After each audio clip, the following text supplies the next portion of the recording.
Dimas. Kenapa? Jadi kemarin Randy tuh.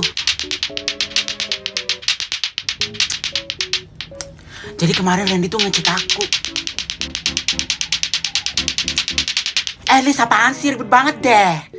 Ih, lah kan lagi istirahat. Suka-suka gue dong mau ngapain di sini. Sirik aja lo. Lu main di luar sana aja. Ribut banget. Dih, siapa lo nyuruh-nyuruh gue berhenti?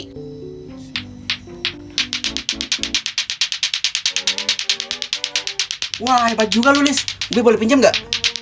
Oh iya, boleh. Nih. Asik. Dimas. Oke aja. Pasti lo sirik kan? Keesokan harinya. Dimas, hari ini aku bawa leto-leto. Oh, buat show off ke si Doi ya? Randy, lihat aku dong. Ini kok nggak mau sih? Randy, lihat aku.